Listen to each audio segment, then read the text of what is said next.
Don't you love it when you have a new product or service or workshop, something you've created that you're super excited about and you think it's like the best thing that you've ever made or that your company's ever put out, and you're like, oh my gosh, I cannot wait to show this to the world. Everybody's going to want it. And then you put it out and no one wants it. Or like one person wants it. Raise your hand if that has happened to you. Raise it up. I'm raising both hands and both feet because it has happened to me more times than I can count. That is what's called a launch, and that is what we were talking about today. Some launches, just like the space shuttle, are super successful, and other launches are a no-go. Basically, a launch is when you're putting something new out into the world, a product, even if it's not something new, like the Powerful Women Rising community, which I've had for almost a year now, but I do these launches that are like an event or something else that brings new people to me, allows me to nurture them, and allows me to get the Powerful Women Rising community in front of them, creates excitement for them to buy, that kind of thing, right? So that's a launch, and we do them very often. Sometimes they are huge and involved and complex, and other times they are not as huge and involved and complex. Sometimes it's just like, hey, here's my thing. Do you want to buy it? Which doesn't work so great, but there's a way to do that works much better. And sometimes you get the exact results that you want, and sometimes you don't. But there are factors that influence that you actually have control over. And so that's one of the things that I'm talking about on my interview today with Katie Collins. We're also talking about what to do when a launch, quote unquote, fails. It doesn't get the results that you want. Is there a way to rescue it, to bring it back? Or what do you do when your launch fails?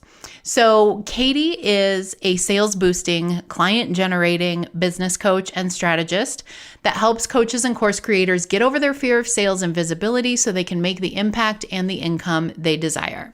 She has provided thousands of clients with a unique pathway for choosing messaging that works, creating irresistible offers that sell, and several marketing pathways to bring in quality leads. She's a certified coach. She's the co-founder of the Launch Squad, which is a full-service marketing and launch agency, and she's often hired to serve as lead on sales teams during launches. She's super, super smart about this topic, and I know that whether you have done many launches before, or you've never done a launch, or you don't even know what a launch is, this interview is going to help you. You are going to find tips and tidbits that are going to spark something in you that is going to change the way that your next launch goes, because Katie is just that amazing. So I hope that you enjoy this interview.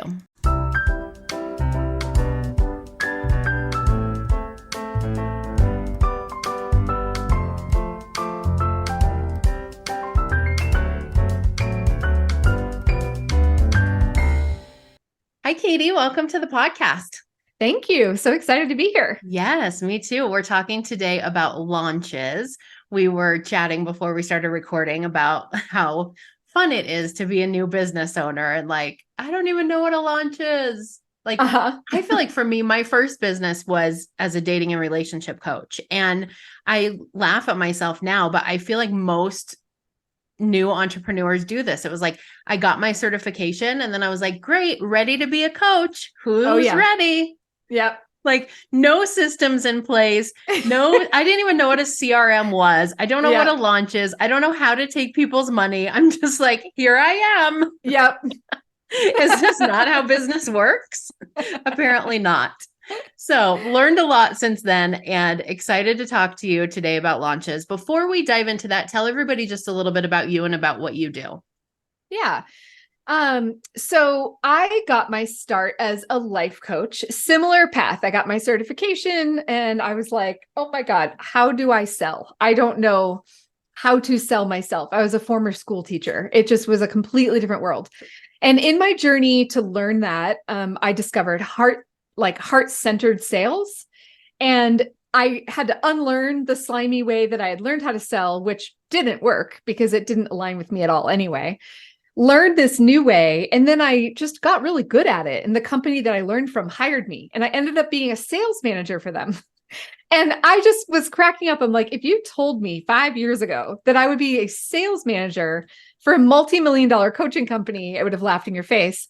But there I was. So I sold like $4.5–5 million worth of coaching packages and then kind of went on my way. And in doing sales for them and other people, I discovered the world of launching. And I worked a lot behind the scenes for launches of other people, like bigger companies with bigger audiences than I had. And ultimately had sales conversations. So there was a lot that I saw by being on a team that I was like, I'm not going to do it that way, or I don't like that, or I think that is a huge waste of time. And I just developed not my own way to launch, but I gave myself permission to do what worked for me. And that was a lot of why people hired us ultimately to help with their launches, was that we showed them, look, it could look this way or that way or this way, and you can pick what lines up with your personality and also your audience, right? Like I have a client that's a leadership coach. Well, her audience doesn't want to show up 5 days in a row for a 5-day live launch training. That doesn't match career-minded people. They don't have time for that. Mm-hmm. So just figuring out what's the launch strategy for you and for your audience, and then going for it. So that's me in a nutshell. That's cool. That's cool. So you have a lot of experience seeing what works, what doesn't work, what works for some people and not other people. That seems to be the theme of the day. You're the third podcast interview that I've done today. And all 3 interviews, we've somehow gotten to the part of like, do business the way that you want to do it and create the business that you want to create. It's so easy to fall into that. Like, well, the experts say to do, quote unquote, for those who can't see me, my air quote experts say you have to do it this way. And then we try to do it this way and it doesn't work and it feels bad. Yes. So I love that you do it that way. So let's back up a tiny bit to what actually is a launch. Yes. So I like to think of a launch as an event or like a container. There's a container of time during which you're going to teach and make an offer. And then the offer goes away. So that's when you make your offer, it's called cart open. And when the offer goes away, it's called cart close. So that's a phase of your launch. And then prior to that, you've got like a pre-launch phase. And that's when you're getting all your ducks in a row and you're figuring out your promo and your content. And then pre-launch is promotion, getting people into your event. And then launch, of course, is the event itself, which may be an hour, maybe 5 days for an hour each day. It may be a 3-hour event. Doesn't matter. But I like to call it an event. Okay. So it's not necessarily like a marketing campaign. That is probably part of it, but it's really some sort of event that you're bringing people to then sell them to your, whatever your offer is. Yeah. Here's the thing. I've seen people launch, I always giggle when somebody says, oh, I'm going to launch my new website on Monday. And I'm like, what does that look like to you? Right. Because usually it's, hey, everyone, I have a new website. And you post the link one time and nothing happens. Yeah. Except your mother tells you it's beautiful. Right. So I see people try to launch with no event. I see them, maybe they'll do Instagram lives for 5 days in a row. But there is no registration process for it. So it's just whoever sees them go live and maybe they're interested and they keep showing up. And then they make an offer and they try to sell it through email or just like Instagram post. I see that. I've never known it to work. That doesn't mean it doesn't work. And I think I went for what works for me. Mm-hmm. And my energy works much better live and in like, not, live virtual, right? But my energy comes across and people get to know my personality. And I know for myself, if I post just like stagnant stuff on social media, it doesn't do as well. Yeah. So I've seen people launch something just by sending a bunch of emails, but I'm always like, what were their results? I really want to know what their results are. Because just because you see someone launch that style doesn't mean it works. That's what's interesting. Right. So I'll have clients say, well, I've seen other people do it. And I'm like, doesn't mean it worked. Yeah. Unless you know that worked, So can a launch be a paid event? It can. And We've tried that a couple times, and we found people are hesitant even to spend $37. They're hesitant if they don't know you. A lot of people think they're weeding out, and you might be, but at the end of the day, I'd rather have more people at the event hear the offer and know about me and continue to follow me, even if they don't buy right then. Yeah. So to me, the more people, the better. And that is, you do that by doing it for free. Yeah. Okay. So it's a free event. Is there one type of event that works better than others in terms of launching? Oh, the $1 million question, Melissa. Totally depends on your personality, right? And your audience. So for a long time, I worked, and I didn't personally follow her myself, but I worked for a company that did the Kelly Roach live launch model. And they did it to a T. They bought her program. They had, a VIP status with this company. And I did not like the model. It was a lot of social selling, meaning because I was on the sales team, I know exactly what that means. So it was like when somebody entered the event, I was supposed to call them and do like a 20-minute welcome call. And I mean, I'm talking, I had a spreadsheet with 300 names on it, and I was supposed to be DMing them on Facebook several times before the event. And people were not interested in receiving a DM from someone they don't know for an event they haven't yet attended. They just saw a Facebook ad, and all of a sudden they're getting bombarded. And I just found it to be a ginormous waste of my time. And I tried it. I think I tried that launch style with that company 3 times.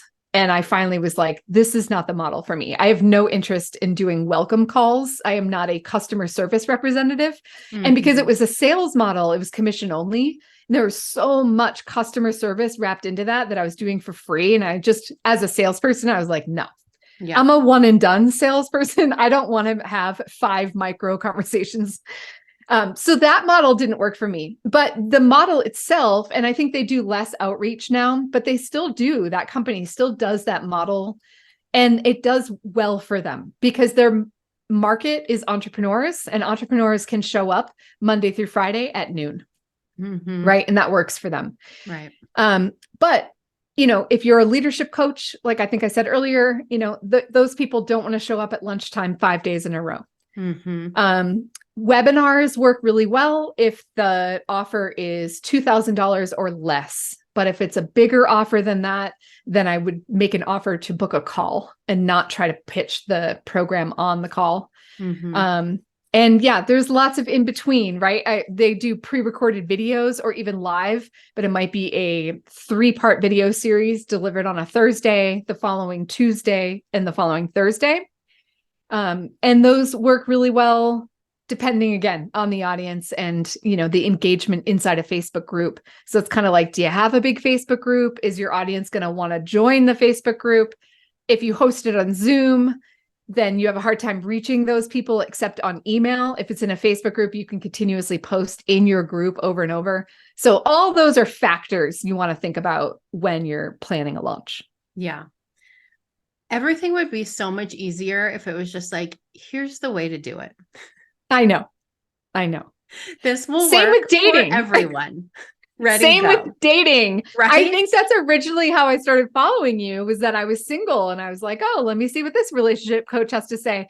But I always liken business to that because I had a really long journey.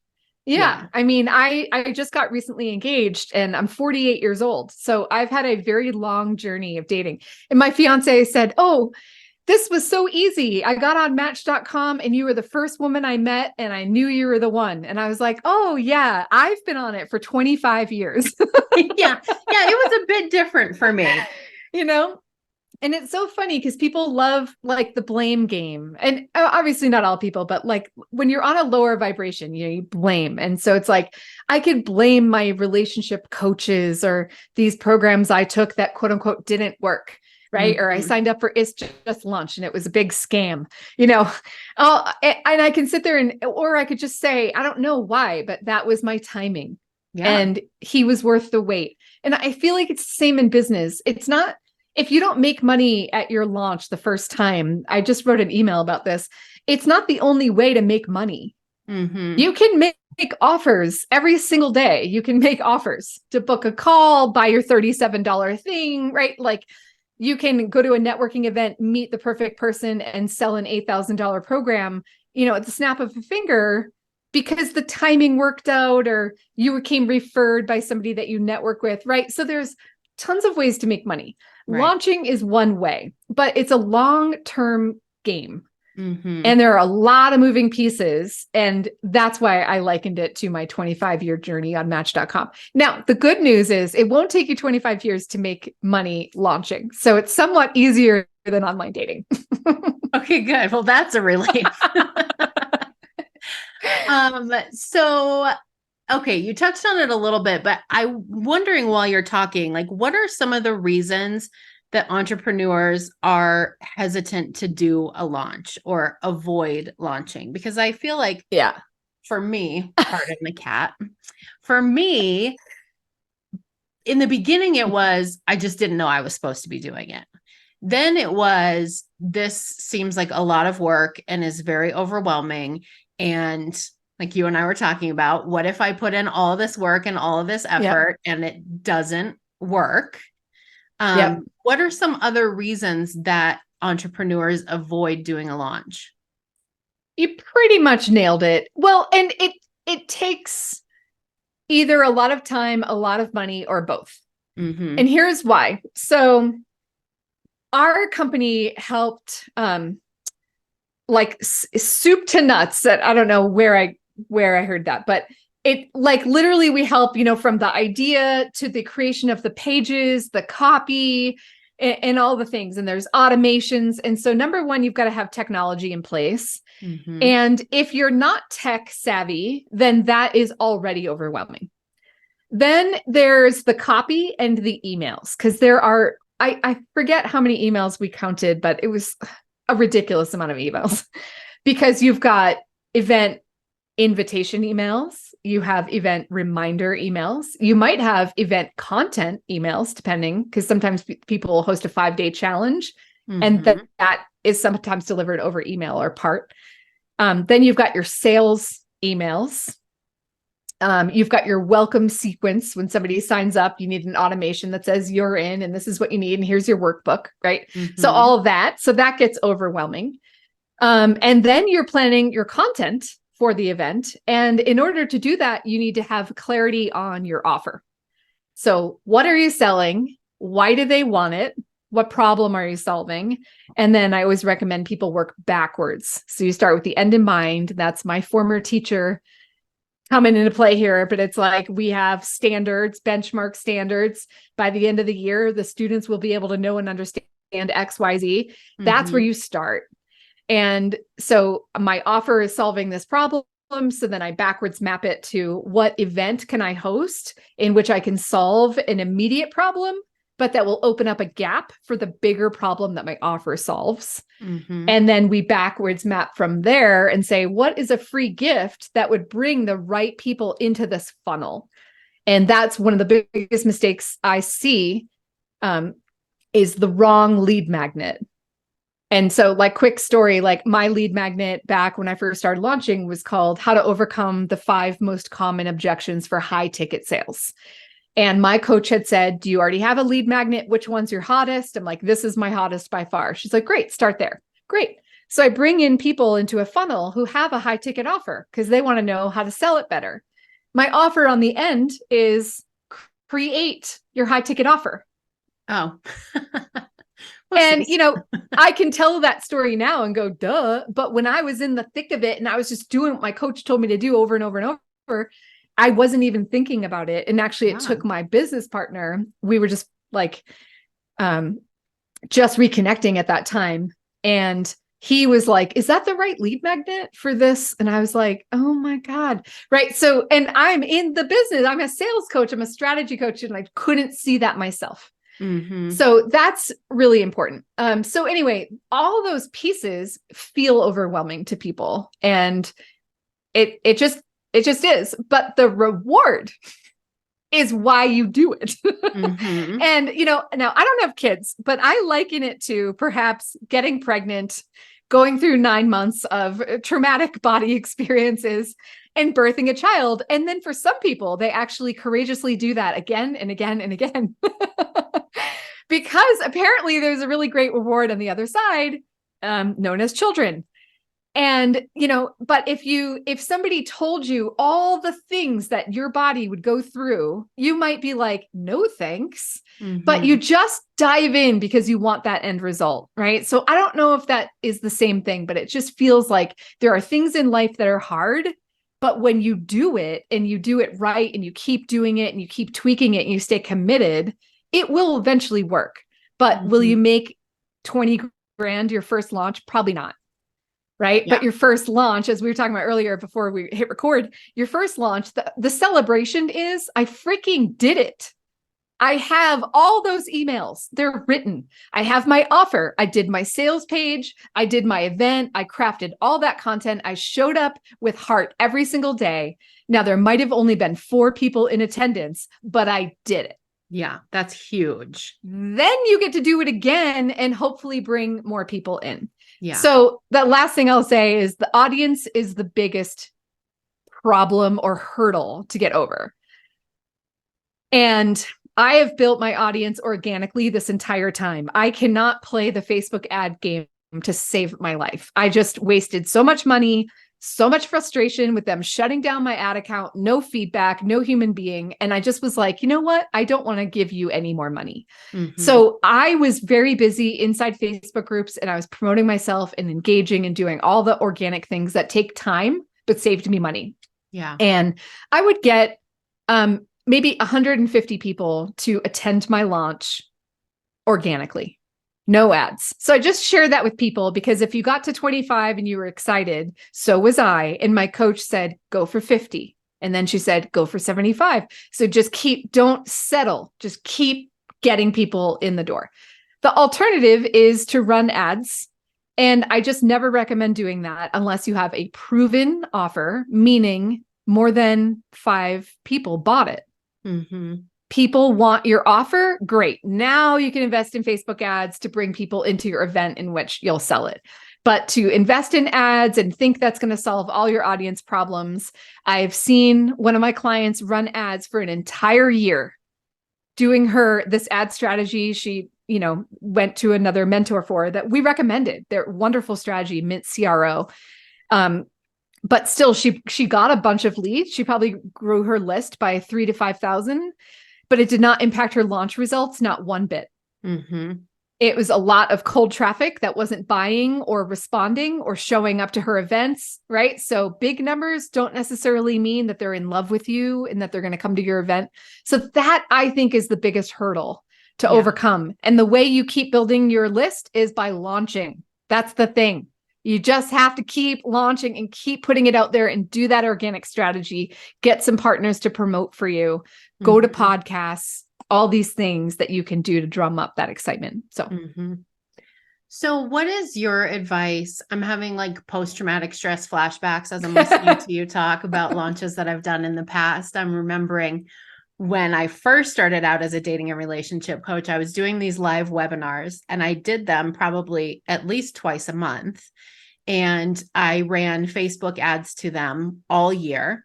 And I really thought my Facebook ads were like crushing it because I was getting so many signups. I mean, I grew my list very, very quickly from those Facebook ads, but the number of people that were then actually showing up to the webinar, the number of people that were actually staying for the entire webinar, and then the number of people that were actually converting to paying clients, those numbers were not nearly as good. And it's hard sometimes when I think you talk about how you have to keep launching over and over and over again. And I know you're not a mindset coach, but how do you keep going and doing it over and over again when you've done it 3, 4, 10 times and it hasn't gotten you the results that you want? That's a great question. So I joined a group that was I paid for a program and joined a group that was teaching us webinar strategies. And, I went back and looked at the content of my webinar and could see that this person's strategies, which were still heart-centered, but more sales-focused. Mm-hmm. And he still taught me how to teach, which I really wanted to do. I mean, most people in this industry of coaching and consulting, our number one is we want to help people. We don't want to have an event where all we're doing is pitching from the minute we start talking, right? So I really liked this person's strategy. And then what really made me grow up a little bit is being in the group of people that were doing better than me, and they were consistently tracking their numbers and tweaking little things one at a time. And they were running ads to get more audience members in, but they just were doing a consistent, some of them did a weekly webinar for 6 months to a year so that they could dial in their content, their presentation skills, and also tweak one or two things, especially with the show up rate, for example.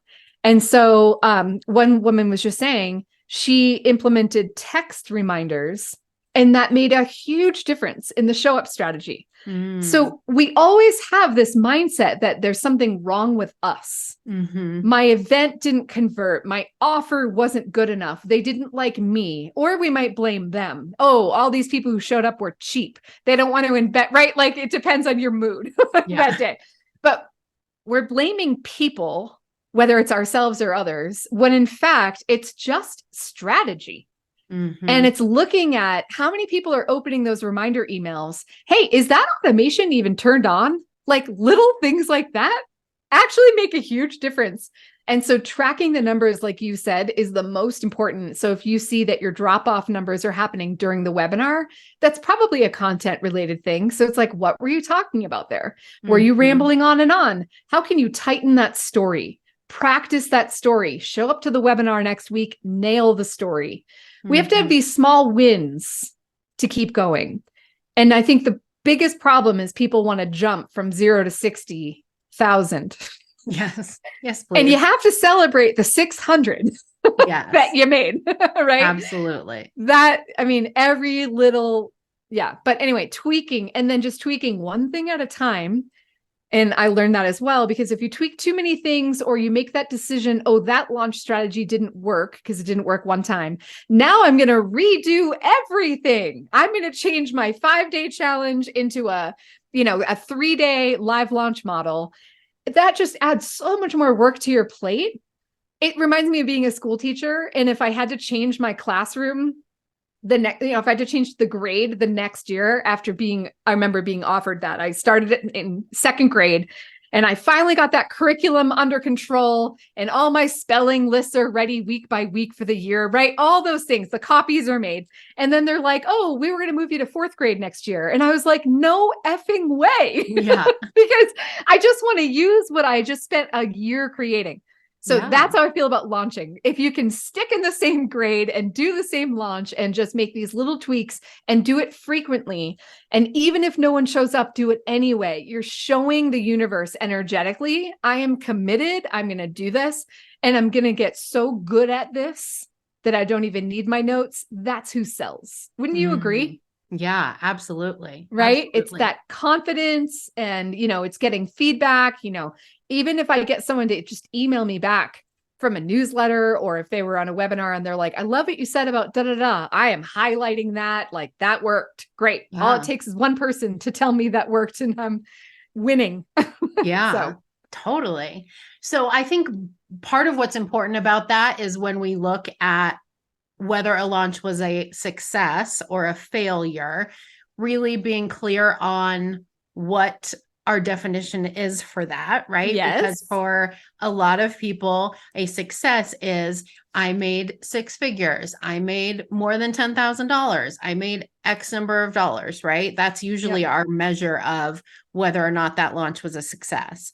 But we also have these other wins of people saying, oh, that was really valuable for me. Thank you so much. Or the win of knowing, like, I sat here and figured out all of that technology and wrote all of those emails and got all those things done. So given that there are different definitions of a successful launch versus a launch failure, what do you suggest if someone is in the midst of a launch that they feel like is not working? Is there a way to save it? There can be. So I have a course on this. And this particular module is called The Launch Ain't Over Till It's Over. So, first of all, recognizing there's what we call the launch free fall. And that is the moment you put your offer out there in all the vulnerability, all the work that you've put in up until this point, you're ready and you put it out there and then no one has bought yet. Mm-hmm. And between that and the cart close phase is the launch free fall, where you're just like, is anybody going to catch me as I am in a downward spiral?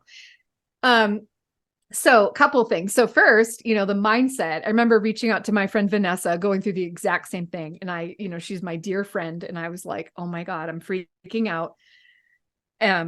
Whatever, here's my story. And she was like, Katie, I want you, and her business is called Earth Magic Academy. She's all about nature. And she's like, I want you to go outside to that tree in your backyard and sit up against it, put your back up against it and meditate. And then go back inside and do whatever the meditation guided you to do. So grounding myself so that I wasn't in a frenzy. Yes. If you're in a frenzy, you cannot problem solve. Right. So you have to just go out and get a walk or go out with friends and just celebrate. I did it, right? You've got to get to this. I did it. Champion phase. Mm-hmm. And then as the cart open, cart close, the days are counting down, the window's getting smaller. Maybe you've had a few sales or none.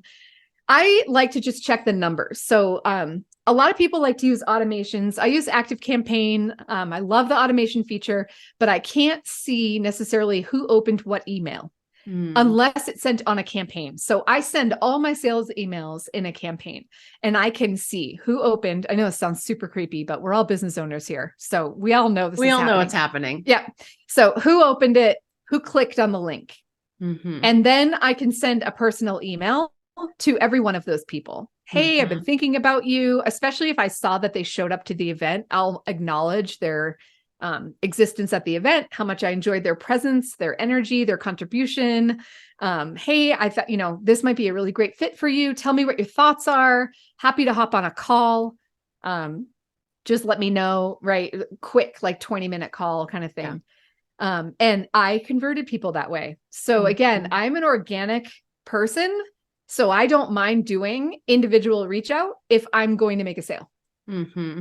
And you can hear their objections if you do the outreach, right? Now, some people do that through DM. Again, I'm better on Zoom and I like people to know my energy. So I love meeting on Zoom, but other people depend on DMs and hate meetings. That's fine. You can do it on DM.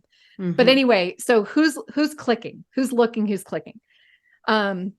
If you're not posting every single day of your cart open, cart close phase, then you should be. So you should have graphics and copy and FAQs, and you could go live that same day. So you could do 3 tries a day of, by the way, this is still for sale. Hello, still for sale. FAQs come in here at 10 a.m., right? Mm-hmm. Often when I do meditate, I will come up with a strategy that I hadn't thought of. And I'll just do it. So one example, okay, like if it's clear, say it's like the night before and I'm like, I didn't get any sales, then I'm going to come up with a webinar that I'm going to invite people to, because usually I'm not doing a webinar. I'm just going to invite them to another training that's similar, but not the same thing. And maybe they just need another container of time with me. Maybe that model didn't work and they just need a webinar. And I know this other woman that I do sales for, she does that. She does a 5-day live launch. And then they immediately invite all the people who didn't show up to the live launch. Like her numbers are like 75,000 people registered for her event. 384 of them joined the Facebook group. That's where the event is happening. Mm-hmm. That's why I stopped promoting Facebook ads, because I was like, well, you just spent all this money to get 75,000 people to say yes, but still only 380 of them are available for the offer. So what do you do with the, don't make me do math, 74,000, whatever's left over? Some other amount of people. Right. You invite them to a different style event that doesn't require them to be a part of Facebook, because how many people do you know hate Facebook right now? Yeah. Right. Yeah. So you invite them to another thing. And they said they that's where they get not all their launch sales, but between the 5-day and the webinar, they hit their sales goals. So it's like pivoting and just saying the launch ain't over till it's over. And what else can I do? You know, the personal outreach, the tracking, looking at the emails, even looking at, you know, how many people showed up. Oh, my offer was on Wednesday. Only 5 people heard my offer. What's another way I could get my offer out there? Yeah. Right. Just brainstorming, and don't be afraid to break the rules. Yeah. I had one client, she sent all 7 of her sales emails to her entire list. And we don't recommend that. We recommend you send your sales emails to the registrants because they're the ones who chose to go. Right. But she was like, breaking the rules. I don't care. I just want to get some sales, you know, and she ended up getting a sale, not for her offer, but she got a sale. And that's the other thing we got to keep in mind is I think, Jeff Walker, I think he was the one who called it the halo effect. Because you're out there loud and proud during launch week, more and more people notice you. And people that might have been on the outskirts that were thinking of hiring you, they may not buy your thing, but they're still going to book a call with you and you're going to make a sale. So I always lump that into launch sales, even though, and my clients will argue with me, no, that wasn't from the launch. I'm like, how do you know? Yeah. They booked a call because you were loud this week. Imagine if you were loud like that every week. Right. So that halo effect is real. And so even when your launch is over, it doesn't mean that you're not going to bring in a huge sale selling one-to-one, because maybe, and that's what happened for me. I was in someone's launch and she did a $2,000 offer. And I was like, oh, that's just the tip of the iceberg. I want the whole thing. And then she sent an email the next week. Are you thinking of working one-to-one? Do you want, you know, whatever result I wanted? I booked a call. I paid that lady $30,000 for one-to-one coaching. I know, a little crazy, but it was so funny because I came in through her launch and maybe she had a failed launch, but she made 30 grand on me 2 weeks later. Right. So yeah. Well, and I think that another important point that you made too is like, don't be afraid to keep saying it and keep announcing it and keep making the offer. Like I hear this all the time, but even still, when it's you, it doesn't feel true that like, people always say, nobody is sick of your stuff. Like you're not saying it too much.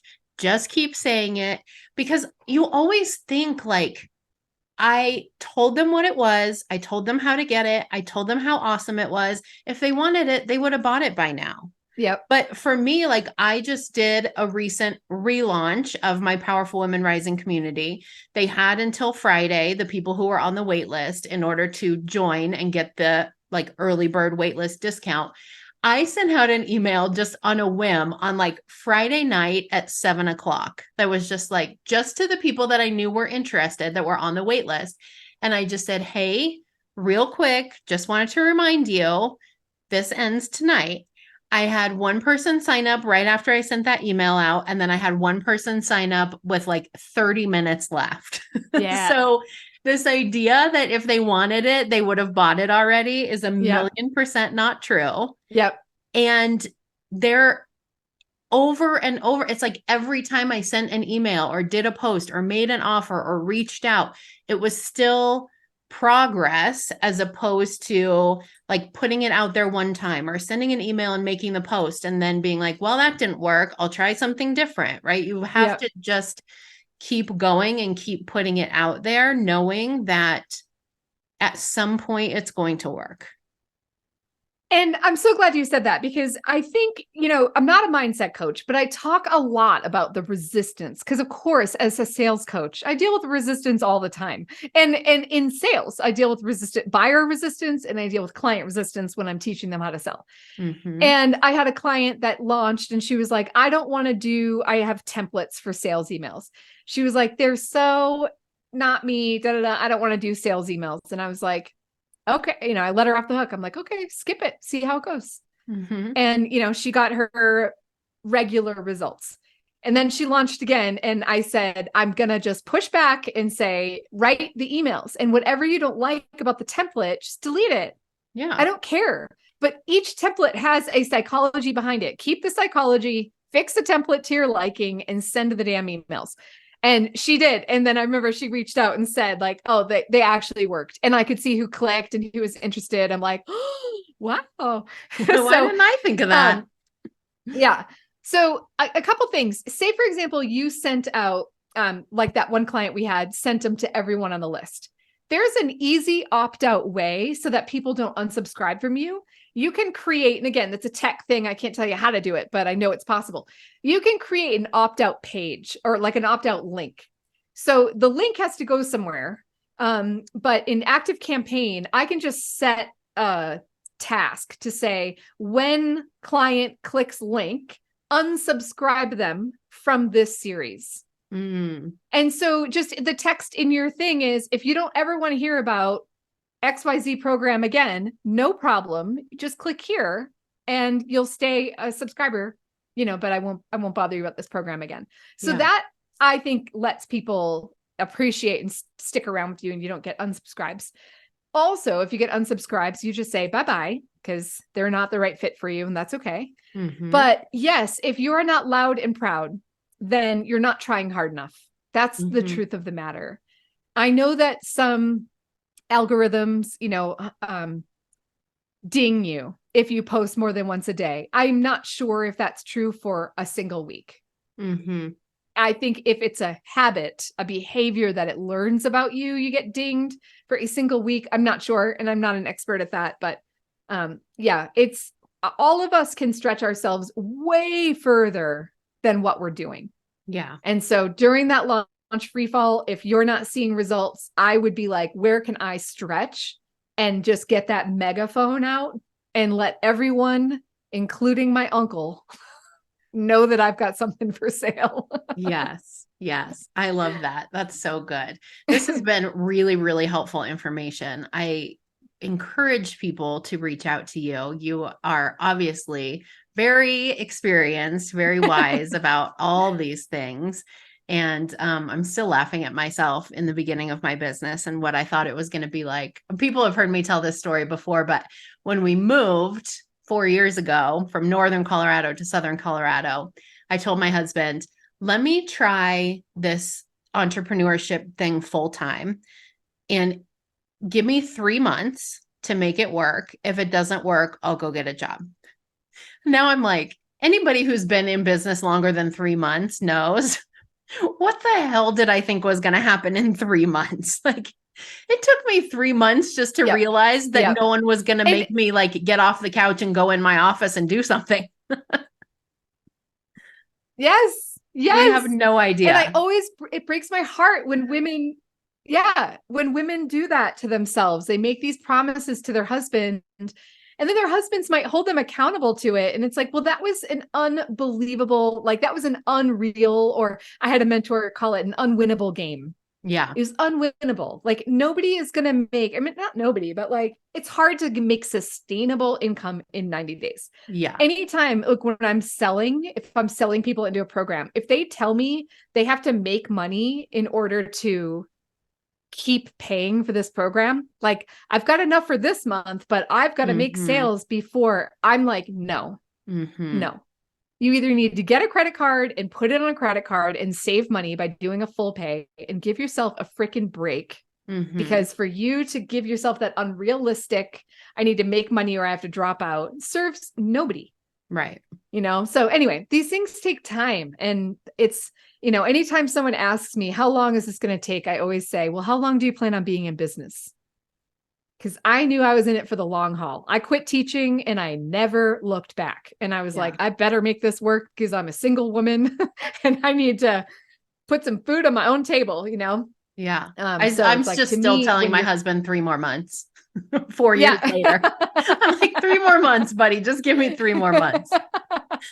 You're like, but I'm having a great time and I'm making a lot of friends. 3 months at a time. Yeah. So if anybody wants to connect with you further, learn more about what you do, or just follow you on social media, what's the best way for them to reach out to you? Yes. So my handle pretty much everywhere is Coach Katie Collins. I've got a link tree on my Instagram and my Facebook personal page. So you can find like my YouTube channel there, which I just started building. So it feels exciting.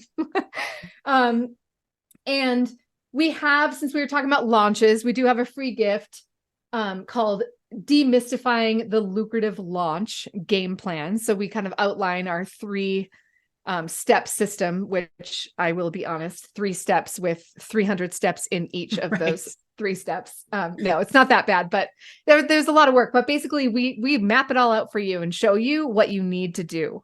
That's awesome. And so that is, and I think you're going to post the link, but it's the launchsquadlab.com is our website. I have my own business, coachkatiecollins.com. And then this is with my business partner, the launchsquadlab.com. And then it's /lucrative-launch-lead. So we'll put that link in the chat. But awesome. Yeah, that's a pretty hefty free gift with all the things you might want to be curious about when it comes to launching. Yeah, that's super cool. I'm going to go sign up for it so I can see all the things that I didn't even know that I didn't know.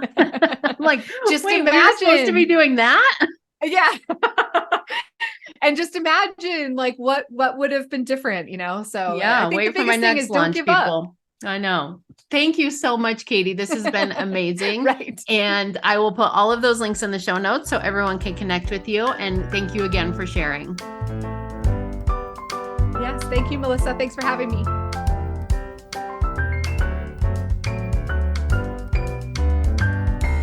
Thank you so much for listening to another episode of the Your Relationship With podcast. If you liked what you heard, don't forget to subscribe and leave us a review. Also, if you want to connect with Katie more, I'm going to put a bunch of links in the show notes. The first one is a link to grab your free copy of her Demystifying the Lucrative Launch Game Plan. It's going to help you connect the dots on a complete launch framework so that you can overcome the 3 most common mistakes that limit profits and prevent repeatability when it comes to launches. Super good stuff. I'm also going to drop some links for you to connect with her further on Instagram, on her website, on LinkedIn, on YouTube, all the things. And if you want to connect with me more, be sure to go to Instagram.com/powerfulwomenrising and follow me. I just posted a reel today that I think is very funny, and maybe you will, maybe you won't, but go find out. Let me know. Even if you comment and are like, I heard this podcast and your reel's not funny. That's okay. I still love you. And if you want to check out more about the Powerful Women Rising community and what it means to become a member, that link is in the show notes as well.